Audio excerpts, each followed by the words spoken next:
There's something to be said for just being willing to approach our work with the posture of asking, what is it I don't understand about what I do every day? What could be different about it that I might take for granted? Because these are the questions that poets are asking themselves when they sit down in front of their page.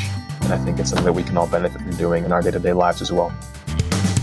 Welcome to the Midland Money Mindset. This is a podcast that's all about getting your mind right when it comes to all things money. In every episode, we go deep with engaging guests who provide tangible takeaways and a whole lot of joy along the way. I hope you enjoy these conversations as much as I enjoyed having them. Let's dive into today's show.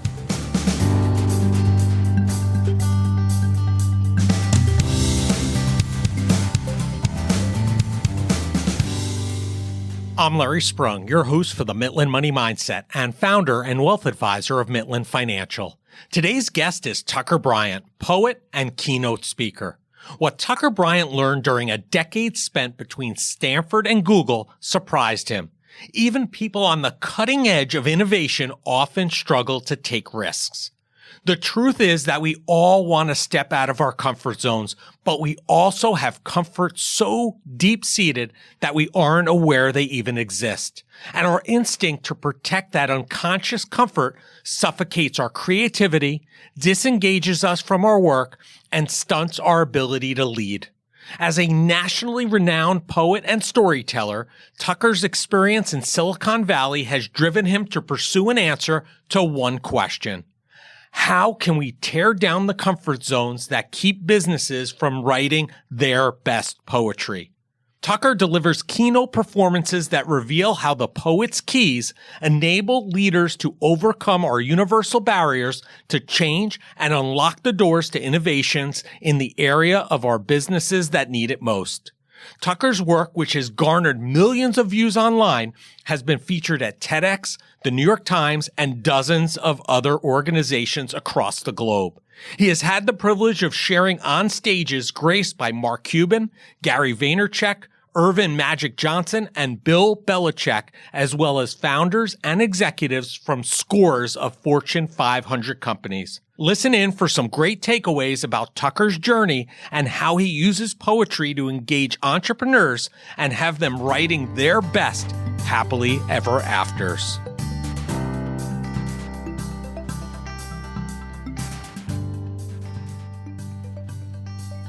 Well, hello, everybody. Larry Sprung here, and I have the amazing pleasure of being with Tucker Bryant, poet and keynote speaker, somebody who I met last year. I'm excited for this conversation. Welcome to the show, Tucker.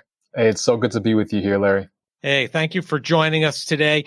What I want to do is give our listeners an idea, a little bit background. So can you give us the 10,000-foot view on how you got to where you are today as a poet and a keynote speaker? 100%. Yeah. So the long and short of it is been writing poetry for the last 10 odd years. But during that time, I've also been working at Google, also been working with Stanford, and seeing that a lot of the challenges that folks in the corporate world face as it relates to staying relevant in an environment of increasing complexity and under fierce competition, things like this, are challenges that poets are facing every day in order to keep their craft in evolution. And so I try to help leaders unlock innovation, unlock growth by tapping into these behaviors and these tools that poets have relied on for millennia to keep their craft moving forward.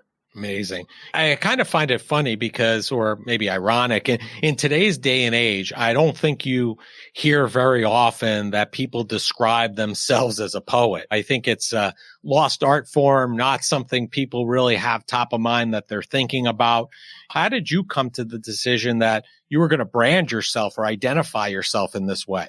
Man, it's such a thoughtful question. And it brings me to something that someone I was talking to recently said about identity, which is that it's not just who we see ourselves as, it's the intersection of who we see ourselves as and who the world sees us as. And so to get to your question more specifically, on paper, I started writing poetry 10 years ago when I was transitioning into college and sort of figuring out a lot of my own personal life stuff that I hadn't really taken much time to figure out. So it was a tool for me to kind of work through feelings that I hadn't faced or hadn't dealt with. But then in reality, it's a label that I only really inherited when people started seeing me that way. As I'm sure is the case with you, there are thousands of labels that I might be comfortable putting on myself, but I recognize that some of the value that people might seek to get or be able to get from what I'm putting into the world happens to be aligned with what I'm trying to do with poetry. And so it's this sort of marriage of what I'm actually doing, but also of what people see me as that led to me taking on that label. So the question is, did you see yourself as that first, or did other people kind of label you that and you were like, hey, I'm going to own this thing? I think it was definitely the latter. Who goes out there and just proclaims to the world, hey, everybody, I'm a poet, and you've got to believe, like, I don't know. I thought you might be one of the first, maybe. I that's don't know. very true. I'm sure there's some folks out there. I don't have that level of confidence. I definitely think it took a long time of having written these very sloppy words on a page and trying to share them on stages before I was willing to say, I guess this is what I am if you see me that way. So I think it definitely came from outside first.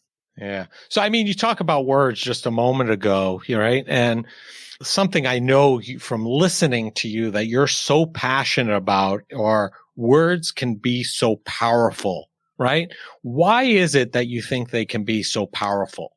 Yeah, I love this question. I'll answer it at a couple of levels. The first level is that in my mind, words are kind of like seeds. Lots of people that I speak to about poetry are like, I'm not a big fan of poetry, but if you dig a little deeper, they're like, well, there is this one poem that I'm a fan of.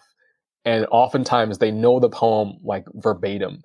And it's such an incredible thing to me to think that there are these instances of words being used in ways that are so evocative or so musical or so vivid that even somebody who doesn't like poetry might be powerless, but to carry that line with them for years and years, and to think that a line or a phrase or a poem could be doing work on the background of someone's identity and life without them realizing is, I think, a hugely important thing to us as people, and a thing that's meaningful to me. And so I think poetry is beyond just what happens on a page, and I love the potential that words offer us to kind of plant those seeds in people's minds. But to answer your question at a different level, I think having a poet's mindset is more than just what you do with words. And that's kind of what I try to share with folks who I work with. I work with 84-ish% of businesses that are under pressure to innovate and to avoid fading into obsolescence behind the things we just talked about, things like industry complexity, rising user demands, fierce competition, things like this. Folks who don't realize or haven't realized their potential to tap into their abilities to drive positive change for their organizations. And so for the reasons that we talked about a second ago, having spent time in Silicon Valley, but also being a poet, I'm realizing that there are these ways that professionals can think, that poets are thinking every day, that can help them unlock growth in whatever area they're trying to make traction on. And so I think thinking like a poet, and to your point, to your question about why words are so powerful, there's something to be said for just being willing to approach our work with the posture of asking, what is it I don't understand about what I do every day? What could be different about it that I might take for granted? Because these are the questions that poets are asking themselves when they sit down in front of their page. And I think it's something that we can all benefit from doing in our day-to-day lives as well. To your point on the first part of your answer, right? I think that poetry, very much like when you were talking about what poetry does for people, how they remember it, how it impacts them, I find it very similar and aligned to music, for example, right? Sometimes I can't remember what I did yesterday or a week ago, but I can remember words from a song that I first heard 30 something years ago, like it was yesterday. So there was definitely some kind of impact. And I would imagine the way music kind of impacts people, poetry can have a similar effect as well. I think definitely. And I'm glad you brought up music, because that's like my other big passion. I don't know what you're listening to these days for the last few decades, but I'm a huge heavy metal fan. Pantera is like, they're my guiding light. Okay. I can totally relate to this impact that art in general leaves on people in this mysterious way that I think we can really leverage for good. Yeah. So at what point and what was your motivation for aligning the environment of words and how poetry affects people and inspires them to now translate it over to the business world and say, hey, we can use these words to inspire our stakeholders. We can use these words to inspire them to do better and work harder and be more productive. Where did that correlation and where did that line up for you? So the way that it started, while I was at Google, I had kind of buried my poetry past while I was there because I spent all these years in college writing flowery words about jasmine tea while my friends were pursuing internships at JP Morgan and Facebook and whatever. And I just felt kind of ashamed of that. And so I tried to bury it. But while I was at Google, I guess at some point, a couple of my coworkers had dug out that past that I had. It ended up getting around to a small number of people, and a couple of them asked if I'd be down to present and to perform at a couple of team events. But a couple of these folks, they wanted more than just a poem. They wanted oh, we're talking about mental health and we're talking about creativity. I wonder if there might be something you'd be willing to share that is centered around that. And so it led me to start to kind of draw these connections. And what I noticed is that as a speaker, I see incredible people who have deep expertise in their fields, everything that's academic, everything that's business centric.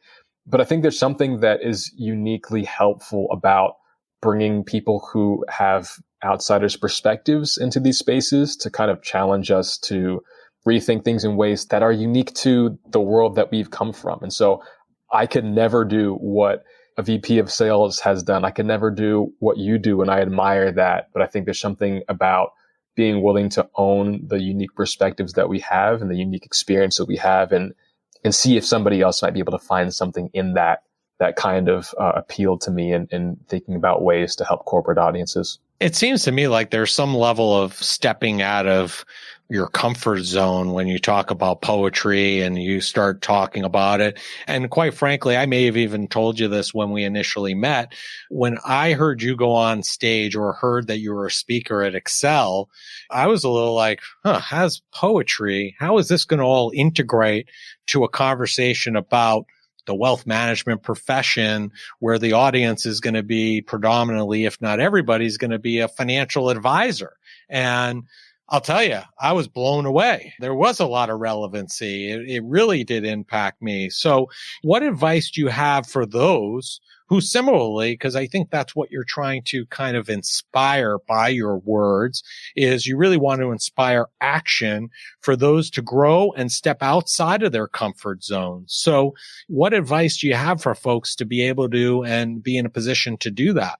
First and foremost, understand what your comfort zone is, right? Something that I really appreciate about having the opportunity to write poetry is that in doing this on a daily basis or a consistent basis, you're kind of forced to discover what your creative blind spots are, because you'll find out over time what comforts you tend towards. And so having this energy to seek out and name what the comfort is that we rely on, I think is the first step to stepping outside of it. Is it that you have tunnel vision where you're over reliant on your routine? Is it that you love traditional thinking and are unwilling to imagine bold change? Are you a perfectionist and unwilling to make mistakes? Are you selfish and have a difficult time serving or connecting to other people? Or are you performative in your professional identity? And are you unwilling to be vulnerable and real at the risk of kind of showing folks parts of yourselves that are difficult to face? And so figuring out which of those five or which other comforts, which unsurprisingly are the ones that I picked that both align to, I think, professionals as well as to poets, is I think the clearest way we can start to make an active effort to move beyond them. Now, were you somebody who, before you started stepping on these big stages as a keynote speaker and a poet, was that something you yourself felt anxiety about, that you needed to kind of get past yourself? Before? It still happens, Larry. It happens to the day. It happened before I hopped on this. No, I feel very comfortable around you, so I didn't feel nervous getting on this call, but it does happen all the time. So yes, absolutely. Yeah. So what have you done? What have you found for yourself to turn your anxiety around, like stepping onto a stage, and turn it into a mindset of that those emotions are coming from a place that you're really just vested in the process? I believe you speak about that heavily, that you're having these anxieties because you're really vested in what you're doing. So can you speak to that, about how those two things correlate? And then to your own personal experience, how do you get past that and kill it on stage like you do? Absolutely. And I think you just put it so well. I think it really comes down to reframing the goal. Like, there are so many emotions we deal with on a regular basis, whether it's getting on stage literally or getting on a figurative stage, that we think are bad because they are uncomfortable, right? The anxiety, the stress, etc. A mentor of mine, Cassandra Worthy, talks about this a lot in her work on change enthusiasm. But I think reframing the goal such that we're not trying to eliminate those emotions, but we recognize what they're doing for us. When I'm anxious, you started to speak to this before I get on stage, it's because I care about doing well.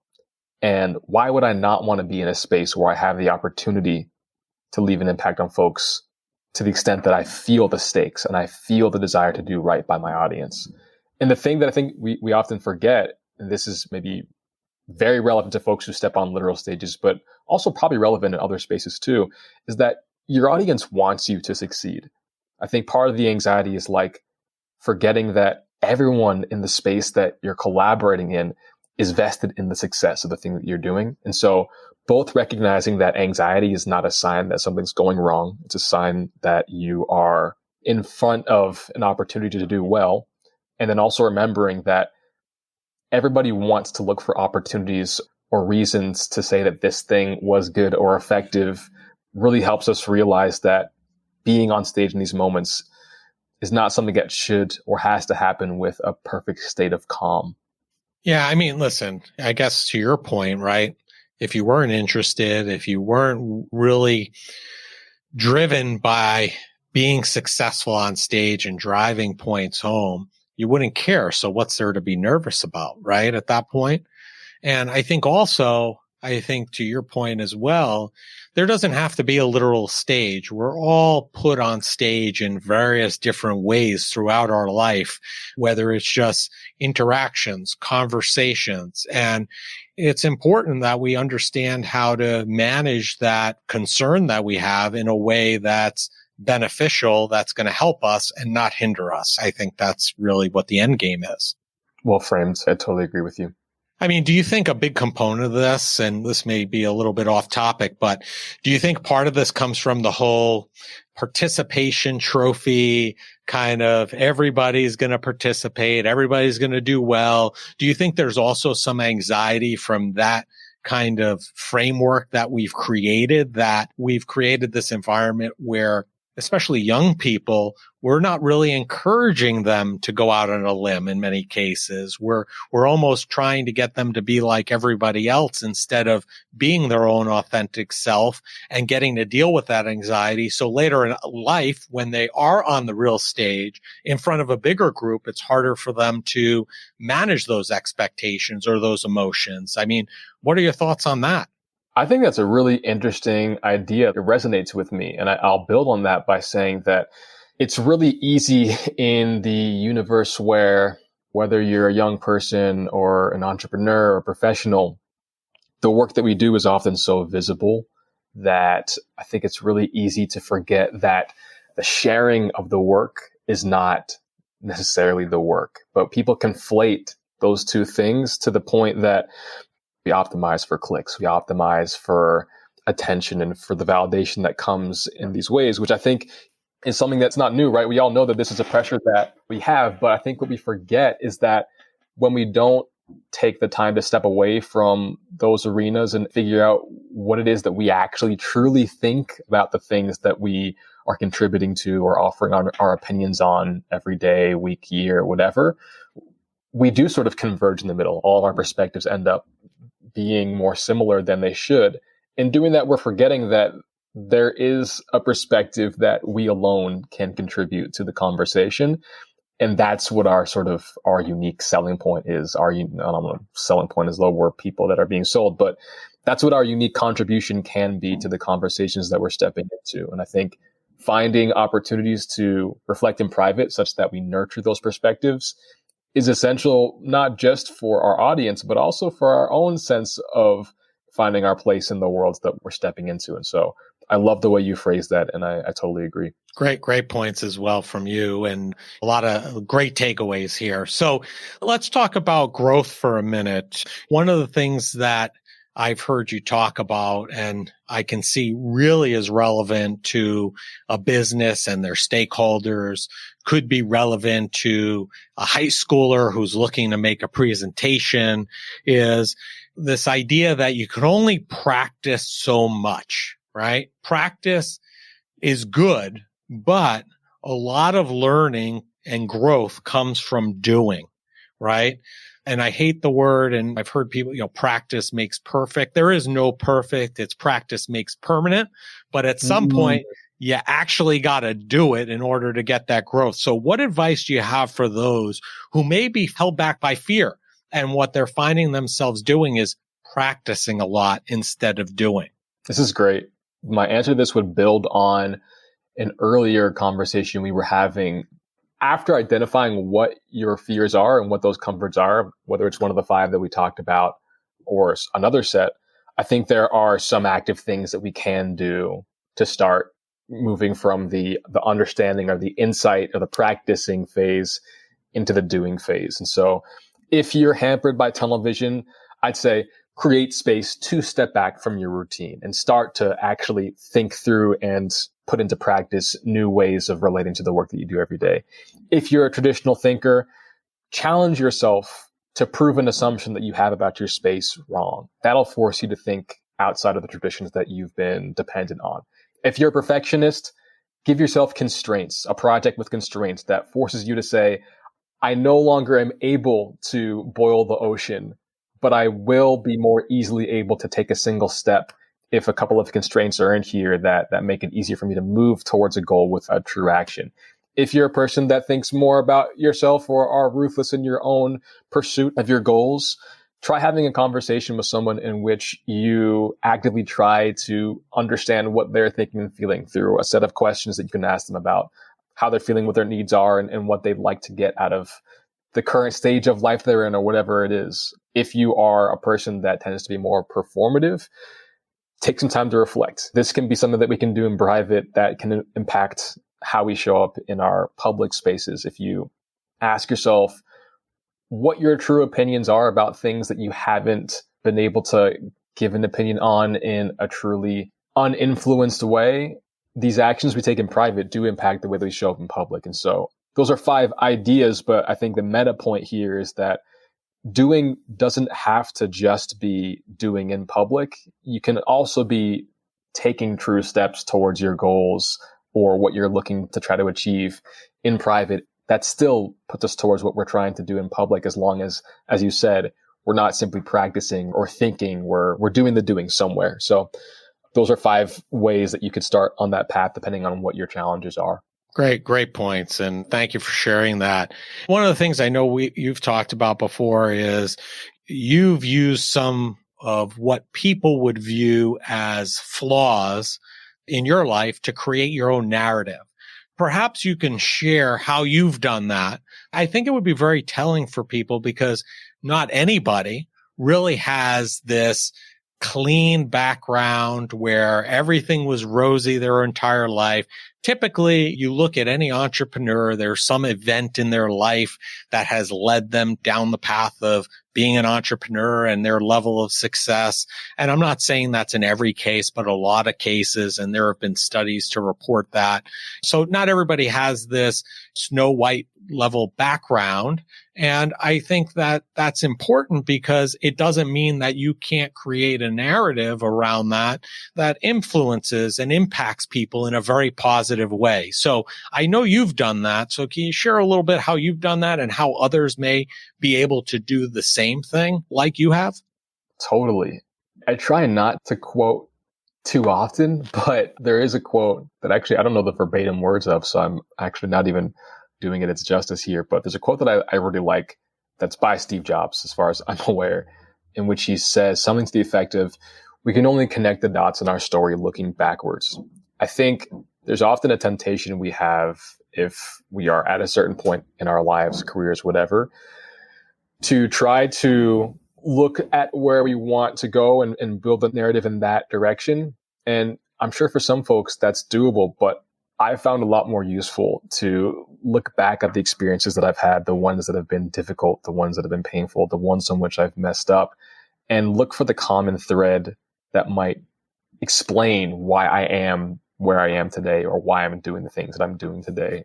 I would suggest to folks to kind of do something similar there, right? Like, instead of looking at where you want to go, which you will be able to make traction towards, but will be more difficult to if you're looking in that direction, turn back on your experiences, have some understanding of where you are right now, and then ask yourself, what are the ingredients to this meal, this dish that I am today? And I think once you have that clarity, you can then think of ways to frame the common threads that you found in these experiences that you've had over the last 5, 10, 15, 20 years, and ask yourself, what do I have to offer to folks based on these experiences? What do I believe? What do I care about? And what do I have a perspective on that I know is a perspective that is uniquely mine? And I think once you've had that sort of clarity, it becomes a lot more easy to figure out how you'd position your experiences, your insight, and your perspectives towards your audience in a way that folks would benefit from, even if only by way of putting an idea in front of them that they had never seen before. I think that's great stuff. And I guess to some degree, I've already followed that. And I share this story all the time, but I also put it in my book that we released this year, Financial Planning Made Personal. I talk about my experience of being 12 or 13 years old, my mom being diagnosed with cancer, her passing away the day after my 23rd birthday. She was at the age of 47. And also losing my brother-in-law at a very early age. He died at the age of 27. That impacted me, impacted my life. I really understood how important life was, that we weren't all granted this life till we're 70, 80, or 90. And in terms of my mom, it really impacted the profession I'm in, because I saw the experiences of my dad not having a financial advisor. And it was something that I felt really could be a rewarding career for me. So if people want to see the whole story, they can read it in the book. But I think, to your point, having those experiences and sharing with people, I think is very telling. It gives them an understanding of where your passion comes, why you're so interested in helping them be successful and do whatever they want to do. And it gives you that why that you could share with either your coworkers, your family. You really can share it with anybody. It's endless to that degree. 100%. Yeah, I love, just to add really briefly on that, it's recognizing that you already have had experiences that have been influencing your behavior in some way. And looking for those, I think, can be clarifying, as opposed to trying to create some sort of meaning or value out of things that you haven't done yet or haven't been doing. Like, aspiring to be the way that you've been living because of the experiences you've had. And the most authentic way to sort of figure out what the narrative is to figure out, okay, how have the experiences I've had led me in the direction that I have? And it sounds like that's exactly what you've done, and something that I think that all your listeners, I'm sure, would benefit from as well. Agreed. So you've mentioned using your phone to jot down notes at various times of the day. What's the reasoning behind that? And how do you think people can start to listen more of the world around them? Man, you've got such an incredible memory. There are a couple of things you brought up in this conversation. Like, dang, this guy really remembers those. I wish I had that I don't even have that kind of memory. Yeah, so I do really love taking notes during the day if like a line pops into my head, or if I see something that, like there's some nice trees out in the street, and I'm always looking at them when I'm in calls. And sometimes the way the wind will catch them is kind of, I'm going to sound like a loser if I go any farther into the poetry stuff. But the reason I do it, I don't think so. Okay, I appreciate that. I'll make it sound not too lame to your listeners. That's like when I go on financial tangents, I'll sound like a loser, but that's what we do. So we're not losers. People need us. You've incurred far less debt with your financial knowledge than the average poet has. And so I admire that.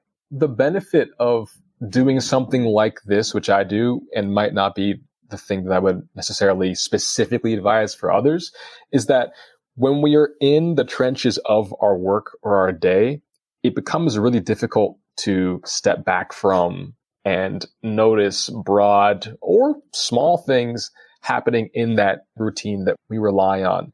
And so I really recommend folks taking moments to pause. They could be during our day, or they could be at the end of a cycle of a routine, at the end of a week or a month. But time to intentionally break routine in order to make these sorts of observations that ensure that we're not simply just deepening our river of thinking, as Edward de Bono would say. If you're the kind of person who knows that you clock in at this time, you do these tasks, and then you clock out, and you do that every day, unless you're actively looking for little spaces in which you can do things that are not related to your task for the day, your goal for the day, it's going to be really hard for you to have a different perspective on those goals. And for me, that's kind of how I try to build my body of work as it relates to poetry. And so I really advocate for folks just looking for opportunities to create that white space so that there is some bird's eye view you're developing about the things that you're doing for 80% of your time. And once the insight of the epiphany happens, it'll be a lot easier for you to decide, how do I want to shift this thing? Yeah, great stuff. Thank you for that. So now a very important piece of our show today, and I've seen you do this before. I've witnessed the magic.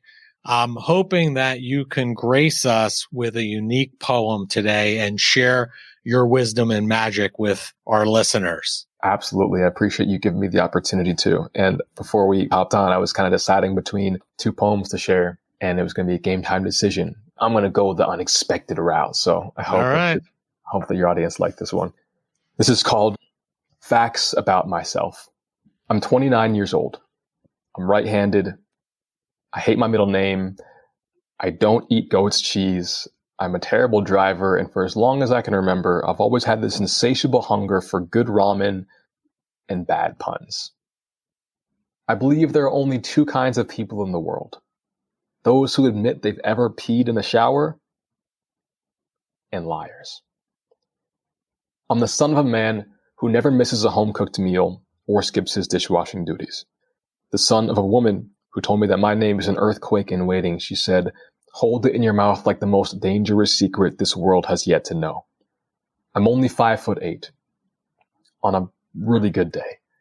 But being built like a short story is a lesson in finding other ways to be the tallest tale in the room. I don't know what it means to be a man, and for a while I thought the weight room could tell me. But I've heard stories of men with shotgun barrels for arms, who use their bodies as weapons. I've seen them shoot their mouths off and leave bullet holes in women's spirits. And my sisters say that they raised me to be a good guy, but I have a set of knuckles swollen with the memory of teeth and blood, and I'm still learning to unlearn my own violence. I'm reminded every day that people carry an obsession with property in our blood. That when I was a kid, I used to shoplift things I didn't need or want just to feel like there was something in this world that I could own. I know the most beautiful thing about love is that it cannot be owned. Some days I'm still the 13-year-old whose stomach origami folds on itself every time Laura Stevenson walks past his lunch table. And I don't watch much TV these days, but I'm still a Nickelodeon kid at heart. So if you ask me who loves orange soda, I'm going to tell you. I've broken way more promises than bones in my life, and I'm still not sure which has been more painful to heal. I have a heart the same size as a fist, and I didn't find self-love until I gave myself a beating. But I was the tree that fell in the forest when no one else was looking and dared to make a sound. I am the meal that this thing called depression has spent decades trying to devour from the inside out. I am also living proof that that fool bit off more than he could chew. I believe there is nothing more autobiographical than a scar. So every time I see the remains of the barcodes I've carved into my skin, I read the story of a battle I win every day. I used to wake up breathless, with anxiety that felt deadly. But now I'm so sick, I've got depression scared to catch me. I am both Brit and boy, which means that I am the knife that threatens to slit the neck of silence and make everything bleed. Song, I am song. I know nothing can die that can't be resurrected by music, and that the dance floor is the safest place to be during the apocalypse. I know all of this, but I'm still figuring out how to hold on to this helium balloon called happiness. I've got charisma down to a science, but most days I still have less confidence than English weather. But I'm learning every day what it means to be human without yet being whole.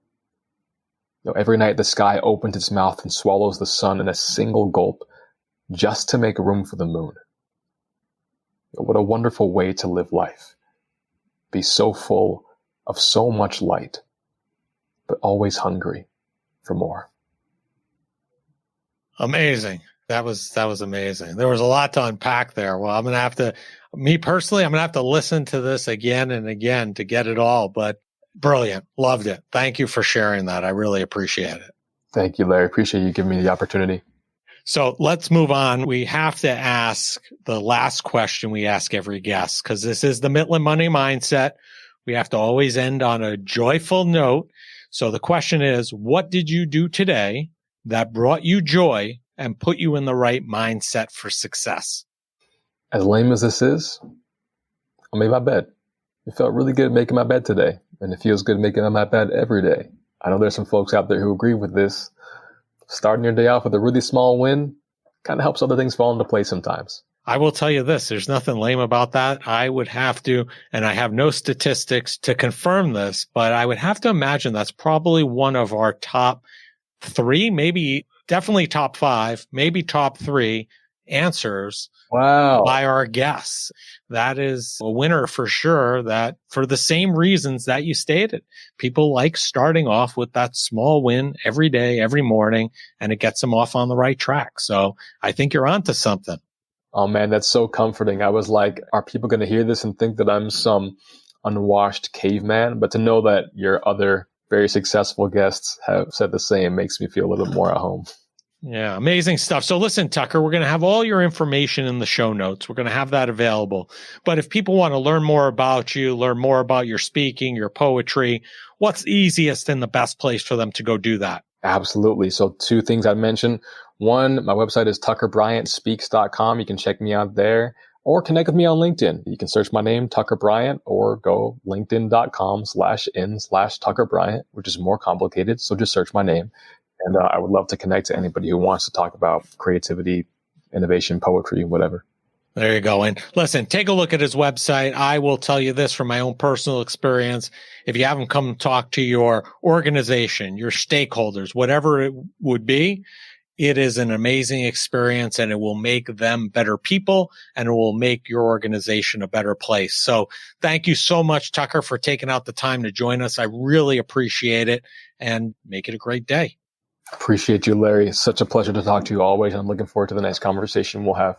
I want to thank Tucker Bryant for being a guest on the Midland Money Mindset. Tucker and I met about a year ago at a conference where he wowed me with his poetry and the way he had me thinking about my business. The impact he has on businesses is amazing. They just need to be comfortable with being uncomfortable. I highly recommend you take a look at what he has to offer, as it has changed the way I do things for the better. Tucker is a great person and someone I am happy to call a friend. His impact on the world is incredible. Tucker Bryant and everything he is involved in can be found across most social media platforms. All the contact information needed to find them can be found in the show notes. Thank you for joining us this week on the Midland Money Mindset. Make sure you visit our website at midlandmoneymindset.com and smash the subscribe button so you don't miss a show. We encourage you to help others find our valuable content, and please don't keep us a secret. You can also schedule an Is There a Fit call right from our website or by using the link that you'll find in the description section of your podcast player or app. And be sure to join us for our next episode to learn more about getting your mind right when it comes to all things money. The opinions voiced in the Midland Money Mindset Show with Lawrence Sprung are for general information only and are not intended to provide specific advice or recommendations for any individual. Past performance is no guarantee of future results. All indices are unmanaged and may not be invested into directly. Investing involves risk, including possible loss of principal. No strategy ensures success or protects against loss. To determine what may be appropriate for you, consult with your attorney, accountant, financial or tax advisor prior to investing. Investment advisory services offered through CWM LLC, an SEC-registered investment advisor. Guests on the Midland Money Mindset Show are not affiliated with CWM LLC.